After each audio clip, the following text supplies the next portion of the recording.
Hello and welcome to a new video. In this video, we will be discussing about migrations and settlements of Indians. This also comes under the Diaspora and Transnational Communities module. So without much delay, let's get started. If you haven't subscribed the channel yet, then please do subscribe and support. Just like any other country, in India too, many people used to migrate, and we can see the migration tendency from the ancient time itself. So we can term that as an ancient emigration. Indian influenced colonies like Sri Vijaya Empire in Indonesia is an example for that. If you look in the empire remnants that we have in Indonesia, that was in 15th century, we can see that as a proof for the existence of such ancient emigration. Or also noticed in Afghanistan, China, Tibet, Sri Lanka, and so on. So that's not just the only example. If you look at China, if you look at Afghanistan, if you look at Sri Lanka, all these countries also have certain proofs that Indians used to migrate to these countries. However, modern emigration was purely British creations. For example, for plantation, roadworks in other British colonies. So in ancient time, there was migration to other countries, but during the time of independence or just before pre-independence era, most of the migrations were due to British. The British used to migrate our people to other countries for roadworks, for plantations, and other kind of contract works. After Second World War, emigration increased and most were to Europe and American countries due to heavy demand of skilled labor. This is still relevant mostly to Canada and other colonial countries. So it's quite obvious.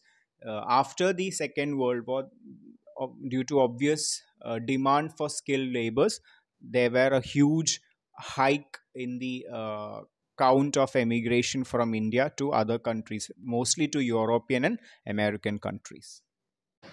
And next, if we look into the volume and destinations, until Second World War, the emigration were to Fiji, Africa, Malaysia, etc. as indentured laborers.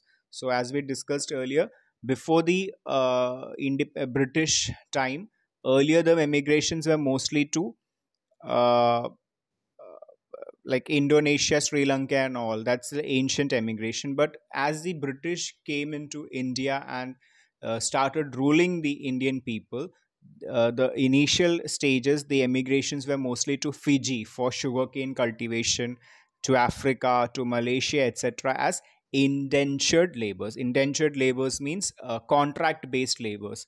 The laborers were sent to other countries for a contract based work, and after the contract is over, they were supposed to return to India. So that was the condition they had.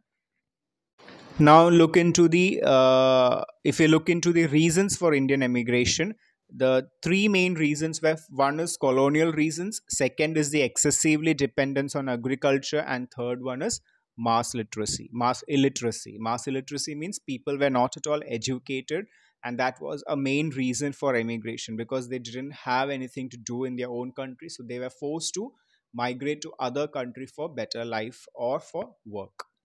And the second reason is the excessive dependence on agriculture. Most of the people, youth, were dependent on agriculture. So if there is any natural calamity or any other issues, they were not able to feed themselves, so again they were forced to migrate to other countries for labor works. And the third reasons are colonial reasons, and the colonial reasons were again due to many other sub reasons like distress of small peasantry. The taxes they had to pay for the cultivation they did was huge, and that put them into great stress. Then famines and poverty was another reason. Then handicraft industry was stopped by the British government, that also led to a huge number of migration. Then the fourth point is sluggish and enclavist industrialization.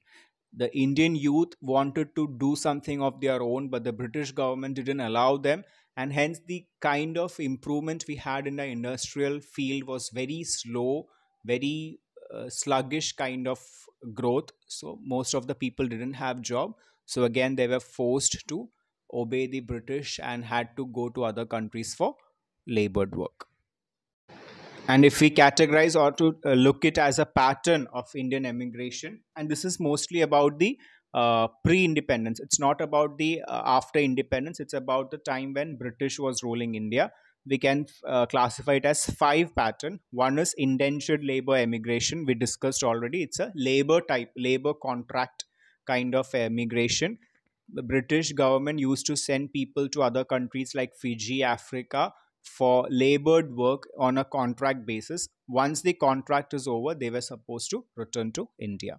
Second is Kangani and Maistri labor emigration. Kangani and Maistri labor emigration is similar to the indentured labor, but most of the time in such cases, people from South India were chosen for such work. They were used to send to Sri Lanka and Malaysia, mostly Tamilians, for building works as maestris. Third one is free or passage emigration. This kind of emigration was kind of uh, emigration that was done on the basis of trading purpose. Most of the people who were onto trading and business, they used to emigrate to other countries for trading purpose. Fourth one is brain drain or a voluntary emigration to Europe and US. Like some people wanted a better life and better job, so they just moved to other countries solely on their decision and no other external pressure. I mean, external pressures are like famine, poverty, job, lack of job opportunities, and all. But still, their decision to move to other countries is their sole decision. So that is termed as brain drain. That is an important term, brain drain. It's like their voluntary decision. And fifth one is labor emigration to West Asia. As we can see in most of the Gulf countries, people go there in their labor visa and work there. They won't be able to settle there. They can do their work, they can stay there as long as they have a job. And once it is done, they are supposed to return to their homeland. So these were the different patterns of emigration we had before independence. Post independence, we might have somewhat difference and somewhat rules and regulations came in, but this video is specific about before independence. So that's it. If you mention all these points at least in this section, that will be enough for your assignment or for the exams you are going to face. If you like this video, then please do like, share, and support. Thanks for watching. If you have any doubt, please do comment. If you need any specific topic, please mention that also. I will try to cover that video as well. Thank you.